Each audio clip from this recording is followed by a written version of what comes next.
अस्सलाम वालेकुम। दोस्त कहता है कि स्वात में दरिया स्वात के किनारे रोड से कुछ फासले पे ये एक बाग था जो बेचने के लिए जो है एक ऑफ़र लगाई गई।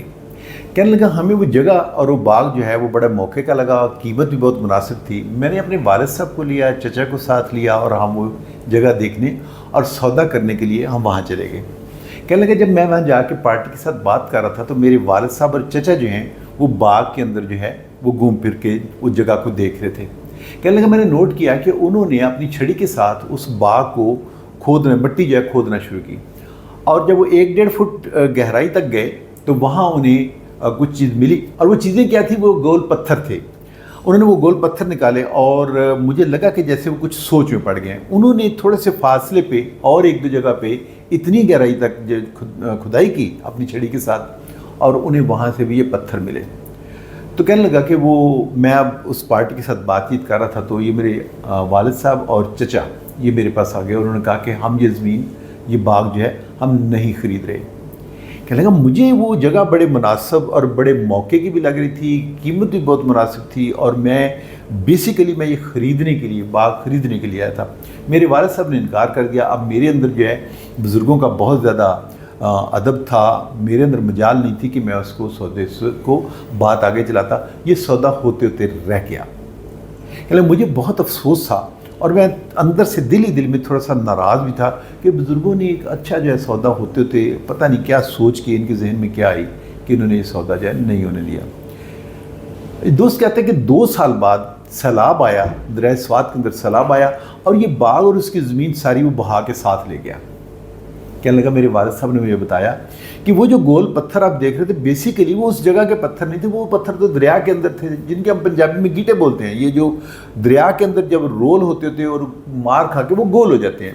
कहने लगे कि हमें ये पता था कि ये दरिया के पत्थर हैं और ये किसी वक्त ये जगह जो है यहाँ पे दरिया बह चुका है। कहने लगे कि ये गोल पत्थर जो है ये दरिया के अंडे होते हैं और ये अपने उन अंडों को दरिया वापस लेने के लिए लाजमी ज़रूर आता है, उनको सींचने के लिए दोबारा ज़रूर आता है। तो वो जगह जो है वो हमें पता था कि ये दरिया की और यहाँ पे हम कोई भी सौदा करेंगे हमारे घाटे का होगा। ये शख्स बताता है कि मुझे उस वक़्त तो बड़ा मैं रंज भी था, नाराज़ भी था, मुझे दुख भी था कि हमने ये जगह क्यों नहीं ली और वालिद साहब ने एक पता नहीं क्या सोच के इनकार कर दिया। लेकिन मुझे उनकी दूरअंदेशी पे और मुझे उनकी फ़हम और फरासत पे उस वक्त मुझे बहुत ज़्यादा रश्क आया जब 2 साल बाद ये जगह जो है सैलाब के अंदर बह गई। नाज़रीन आप देखिए कि ये चीज़ जो है अभी हमने कुछ हफ्ते पहले स्वात में और शुमाली इलाकाजात में देखा कि वहाँ जो बहुत ज़्यादा फ्लड्स जो आए, जो फ्लैश फ्लडिंग हुई, उसकी एक रीज़न ये थी कि हमने उन नदी नालों के, उन दरिया के जो पार्ट थे जहाँ वो किसी बहते रहे थे, जो उनके बेड्स थे, हमने वहाँ एनक्रोचमेंट्स की थी।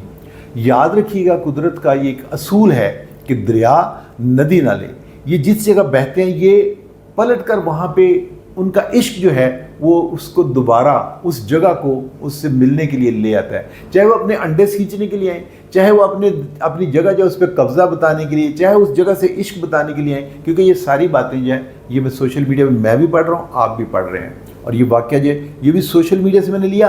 और ये वाक़या आप यकीन कीजिए कि मैंने आज से कुछ साल पहले पढ़ा था और ये अभी मुझे कुछ दिन पहले पढ़ने को मिला। आप देखिए दरिया रावी जो है इसने भले यहाँ पे वो पत्थर ना आपको मिलते हो, लेकिन हमें पता था, हमें पता है और हमें पता था कि ये बीट जो है, ये जो बेड है, ये जो जगह है, यहाँ पे किसी वक्त दरिया रावी बहता रहा है। हम उस जगह पे चले, काश जो है मामूली सा नुकसान होगा कि दरिया का पानी आया वो बहा के ले गया, काश तो उसकी ज़ाया हुई, लेकिन वहाँ पे ज़रखेज़ मिट्टी छूट जाएगा।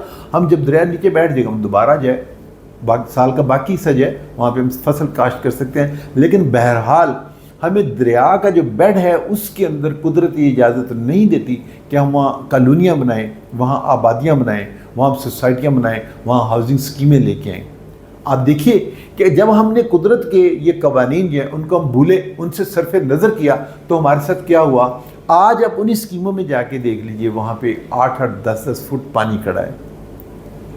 तो यहाँ पे ये बहुत ज़्यादा असूल लागू होता है, वो ये कि कुदरत का जो निज़ाम है हम उसके अंदर जब भी रखना खेजी करेंगे, जब भी दखल अंदाजी करेंगे तो आप देखिए तबाही को हम खुद ले जाएंगे। ये आबी जारहियत नहीं है, ये आबी जहालत है, जाहलियत है। आपने शमाल का सुना, शुमाली इलाका जात का सुना, आपने लाहौर का सुना। आप देखिए कि पिछले 1-2 हफ्ते पहले कराची में क्या हुआ। वहाँ पे भी आप देखिए कि हमने जो ड्रेन्स थी, जो नाले के बहने की जगह थी, वहाँ पर हमने उसको कवर किया। वहाँ पे हमने मार्केट्स बनाए, जो इतने बड़े बड़े नाले थे हमने उनको समेट के नालियाँ बना दिया। क्या हुआ कि जब बाकी प्रेशर बना, जब वो एरिया ड्रेन नहीं हो सका, तो आप देखिए वहाँ पे अर्बन फ्लडिंग हो गई। कुदरत का जो एक अपना बहाव का निज़ाम है, जब भी हम पानी के बहाव के रास्ते को ब्लॉक करेंगे, चाहे उसके अंदर होटल बना के शुमाली इलाका जात में, चाहे उसके अंदर घर बना के शुमाली इलाका जात में, या हाउसिंग कॉलोनियाँ बना के जो हमने लाहौर में देखा, या उन नालों पे अगर मैं मार्केट्स बना दूंगा, अगर मैं उस नालों की जगह को एनक्रोच करके मैं उसके ड्रेन को कम कर दूंगा, तो हम खुद जो है कुदरत को दावत देते हैं कि हमसे इंतकाम ले।